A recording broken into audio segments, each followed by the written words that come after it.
बिस्मिल्लाहिर्रहमानिर्रहीम अस्सलाम वालेकुम। रमज़ान की आमद है और इसी हवाले से आज की रेसिपी है, क्योंकि हमारी कोशिश यही होती है जितनी चीज़ें हम सेव करके रख लें हमारा टाइम बच सकता है, हम बचा लेते हैं। काफ़ी चीज़ें हम स्टोर करके फ्रीज़ करके रख लेते हैं। तो आज की रेसिपी इसी चीज़ से रिलेटेड है।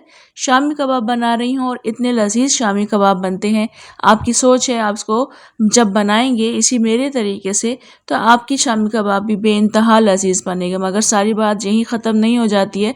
असल बात जो है वो ये है कि इन शामी कबाब को पीसने के लिए अब आपका कोई टाइम नहीं लगेगा, आपका काफ़ी टाइम बच जाएगा, क्योंकि हम इसमें किसी भी चॉपर का मशीन का इस्तेमाल नहीं करेंगे। चंद मिनटों में आप इसको हाथों से बनाकर तैयार कर लेंगे और चंद मिनटों में आप इसे फ्रीज़ करने के लिए भी रख देंगे। तो चलें रेसिपी को हम देख लेते हैं। शामी कबाब बनाने के लिए चने की दाल को हम सबसे पहले पैन में ऐड करेंगे। ये 700 ग्राम चने की दाल है, जिसे मैंने 1 घंटे से भिगो कर रखा हुआ था और ये इस वक्त काफ़ी अच्छी फूल चुकी है। दाल को आपने ज़रूर भिगो कर रखना है। तो ये मैंने इस पैन में ऐड कर दिया है।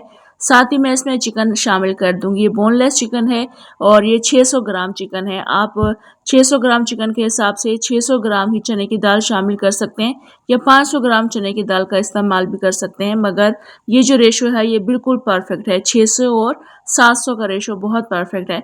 तो अभी मैंने इसमें पानी शामिल करना है। पानी हम थोड़ा सा क्वांटिटी में ज़्यादा शामिल करेंगे।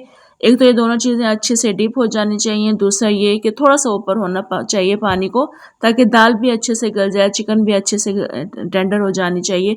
तो पहले हम इसको अच्छे से मिक्स कर लेंगे, उसके बाद हम इसमें स्पाइसेस ऐड करेंगे। नमक हम अपने टेस्ट के अकॉर्डिंग शामिल करेंगे, मगर मैं जो यहाँ पर नमक शामिल कर रही हूँ बिल्कुल परफेक्ट रहा था। 2 टीस्पून नमक शामिल किया है।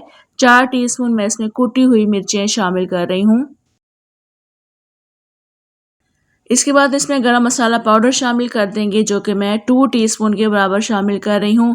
अदरक और लहसुन का पेस्ट शामिल करेंगे। ये मैंने लहसुन का पेस्ट शामिल किया है 1 टेबल स्पून, और 2 से 3 टेबल स्पून आप इसमें अदरक का पेस्ट शामिल कर दीजिएगा। अब इनको अच्छे तरीके से मिक्स करके ढक कर रख देंगे। पानी में बॉयल आना शुरू होता है।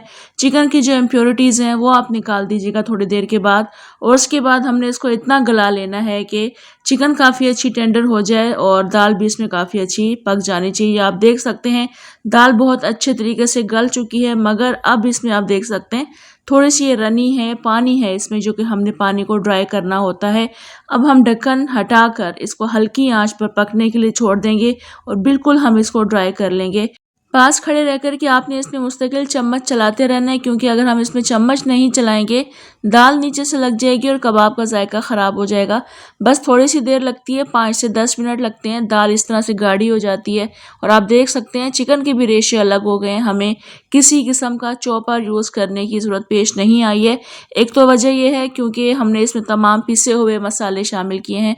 आप अगर ये सोच रखते हैं कि अगर हम इसमें साबुत मसाले शामिल नहीं करेंगे, जैसे गरम मसाला साबुत आपने डाल दिया या साबुत आपने मिर्चें डाल दी हैं, तो उससे जायका में टेस्ट में फ़र्क आएगा, ऐसा कुछ भी नहीं है। सेम वही टेस्ट के बनते हैं, बल्कि उससे भी ज़्यादा अच्छे लजीज कबाब बनते हैं। तो थोड़े बहुत मुझे इसमें यहाँ पर चने की दाल के दाने नज़र आ रहे थे, तो मैंने घोटने की मदद से इसको घोट लिया। आप रेशे देख लें, चिकन के रेशे भी बिल्कुल अलग से नज़र आ रहे हैं। चॉपराइज़ करते हैं चिकन को या बीफ को, हम किसी चीज़ को भी चॉपराइज़ करेंगे तो ये जो रेशे हैं ये टूट जाते हैं।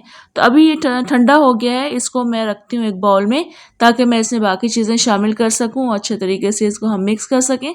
तो ये देख लें आप, इस वक्त ये काफ़ी थिक है ये। तो इसमें हम जो चीज़ें शामिल करेंगे वो इसको मज़ीद सॉफ्ट बनाएंगी।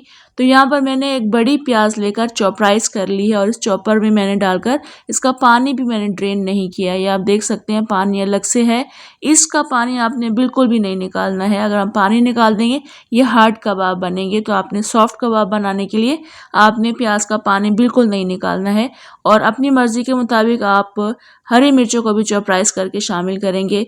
हरा धनिया आपने पूरी एक गड्डी इसमें बारीक काट कर शामिल करनी है। मैं शामी कबाब के मसाले में अंदर अंडे शामिल करती हूँ और उस हिसाब से मैंने इसमें 5 अंडे शामिल कर दिए हैं। अच्छे तरीके से मैं इसको मिक्स कर लूँगी। अगर आप यहाँ पर अंडे नहीं शामिल करना चाहते तो फिर आप इसको ऐसे ही मिक्स करके फ्रीज़र में रख दीजिएगा। शामी कबाब बनाकर फ्रीज़ कर लीजिएगा और जिस तक आप इसको फ्राई करें तो अंडों में डिप करके फ्राई करें। तो यहाँ पर देखें काफ़ी अच्छा ये अमेज़ा मिक्स हो चुका है और इस अमेज़े में नमक, मिर्च, गरम मसाला सब बिल्कुल परफेक्ट था। मुझे एक्स्ट्रा कुछ शामिल करने की ज़रूरत पेश नहीं आई थी। तो एक बड़ी सी ट्रे ले लें, उसमें आप अपने हिसाब से अपनी मर्ज़ी से इसमें शामी कबाब बनाकर रख लें। और इनको फ्रीज़ करने का तरीका ये है कि आपने एक लेयर लगा दी, उसके ऊपर आप पॉलीथीन बैग या कोई भी चीज़ आप रखकर इस तरह से प्लास्टिक की आप इसको खोल कर रख लीजिएगा, काट कर रख लीजिएगा और उसके ऊपर आपने इस तरह की लेयर्स लगानी है और उसके बाद आप इसको फ्रीज़र में रख लें। अपने फ्रीज़र के हिसाब से इसमें शामी कबाब बनाएं, फ्रीज़ करें। तो यहाँ पर मैंने शामी कबाब की 2 लेयर्स लगा ली हैं। तीसरी लेयर लगाने के लिए हम इस प्लास्टिक को मोड़ेंगे, इसके ऊपर भी हम तीसरी लेयर लगाएंगे और वैसे ही हम शामी कबाब रखकर इसको फ्रीज़ कर देंगे। और जिस वक्त ये फ्रीज़ हो जाएंगे उसके बाद की कंडीशन फिर मैं आपको दिखाती हूँ। तो ये ट्रे मैंने अब फ्रीज़र से निकाल ली है। आप देख सकते हैं ये शामी कबाब बहुत अच्छे तरीके से जम चुके हैं। बस ये हम 1 बाय 1 तमाम कबाब इसमें से निकाल लेंगे। अब आप ये कबाब किसी भी कंटेनर में रखकर दोबारा से फ्रीज़र में रख दें। अफ्तारी में बनाएं, सहरी में बनाएं, बहुत मज़े के आपको लगेंगे। बहुत आसान सी मज़े की रेसिपी मैंने आपको बताई, आपका काफ़ी ज़्यादा टाइम बच जाएगा। इस तरीके से आपने ज़रूर बना कर देखना है, किसी भी आपको मशीन की ज़रूरत पेश नहीं आएगी। और जाते जाते एक बात ज़रूर ये कहूँगी कि सामान 100 बरस का, पल की खबर नहीं। इजाज़त दें मुझे, इंशाल्लाह दोबारा आऊँगी अच्छी सी रेसिपी के साथ। अल्लाह हाफ़िज़।